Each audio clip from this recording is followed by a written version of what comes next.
என் அப்ப ஈசன் மண்ணுல பிறந்த அத்தனை உயிருக்கும் தகப்பே அவர்தான். உண்மையான தெய்வமும் அவர்தான். பஞ்சபூதமும் அவர்தான். மரம், செடி, கொடி, புல்லு, பூண்டு அனைத்தும் அவர்தான். எங்கும் அவர்தான். எதிலையும் அவர்தான். எங்கும் சிவமயம், எதிலையும் சிவமயம் தான். எல்லா தெய்வங்களும், எல்லா கடவுளும், எல்லா மதமும் அவருக்குள்ள ஐக்கியம். அவரை வணங்கினா உலகத்துல உள்ள அத்தனை கடவுளையும் வணங்குற மாதிரி. அவரை பிடிச்சா போதும். அவர் பாதத்தை போய் பிடி, அவர்கிட்ட போய் கேளு. நீ என்ன கேக்கியோ அவ்வளத்தையும் அவனுக்கு அள்ளி தருவாரு.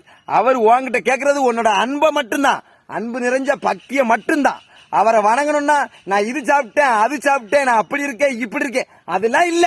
அவரை மனசார நினைச்சு நீ அவரை கையெடுத்து கும்பிட்டா போதும், உனக்கு அவர் அருளை அள்ளி தருவாரு. அவர் தரன்னு நினைக்கிறத எவனாலையும் தடுக்க முடியாது, யாராலையும் தடுக்க முடியாது. இன்னைக்கு சிவராத்திரி, இந்த ஒரு ராத்திரி நீ முழிச்சிருந்து என் அப்பன் பரம்பொருள் ஈசை என் பரமசிவனை வணங்கினா உன் வாழ்க்கைய மேன்மைப்படுத்துவாரு, உன்னை வெற்றி அடைய வைப்பாரு. இந்த சிவராத்திரியில போய் அவர் பாதத்துல போய் உழு. உனக்கு எனக்கே உடம்புலாம் புல்லரிக்கு. என் அப்ப ஈசனை பத்தி பேசினான். அவனை மிஞ்சின சக்தி எதுவுமே கிடையாதுல. என் அப்ப ஈசன் பரமசிவன், இந்த உலகத்தை அளந்தவன். அவனுக்கு எல்லையே கிடையாதுல. அவன் அன்புக்கும் அவன் பக்திக்கும் எல்லையே கிடையாது. அந்த மாதிரி உண்மையான கடவுளே நம்ம பரம்பொருள் ஈசன் தான், நம்ம பரமசிவன் தான்.